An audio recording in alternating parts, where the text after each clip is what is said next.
Calling all units, calling all units. Donut Shop has a fresh dozen. Go ahead and take a 1040.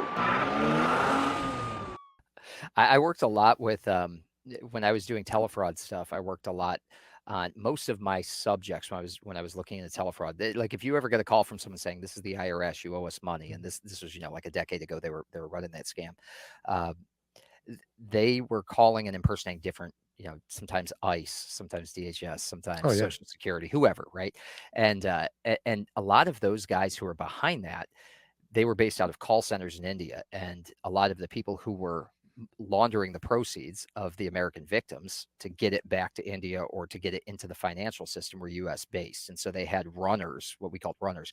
Most of those guys came on visas. They came as student visas. They came as like religious worker visas to like work at a temple or something. But as soon as they hit American soil, the visa was a scam. They just like went out and they started working as money launderers, money mules. But a lot of those guys also, they opened up coffee shops, Indian Pakistani grocery stores. They opened up gas stations. A lot of the gas stations that, Oh yeah. and they were running the proceeds of this scam through the teller at Yeah. the gas station, To right? wash it. Yeah, to wash their To wash money it. or clean their money and stuff.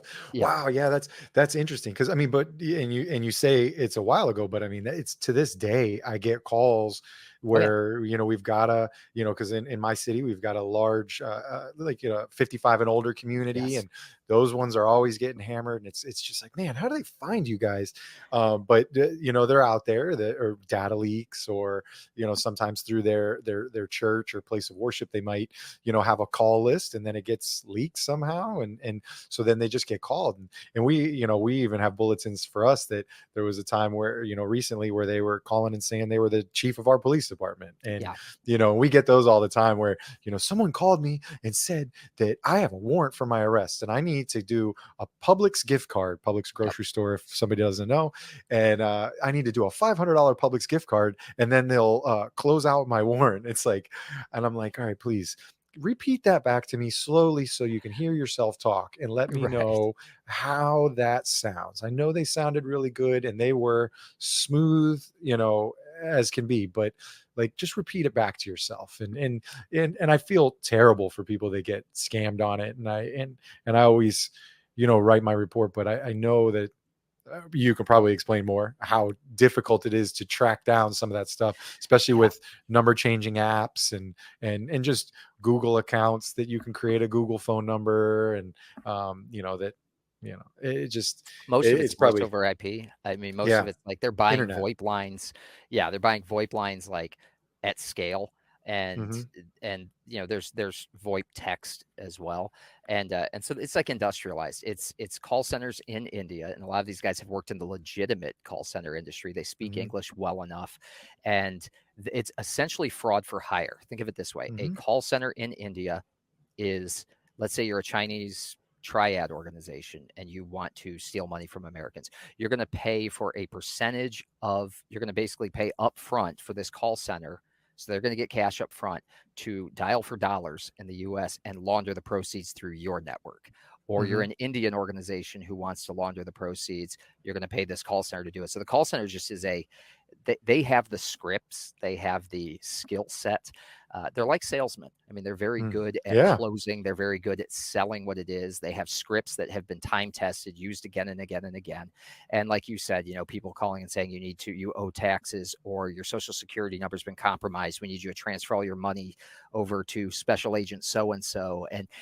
And again, like, even if only 1 out of 100 does it, like, they're doing this at scale, and they're targeting elderly populations. The average age of my victims was 73. And so I had, I had very smart people. I had doctors, I had nurses, I had attorneys. I had a lot of people who you would think like, oh, you're a lettered individual. You've got a high level degree. You're not going to fall for this.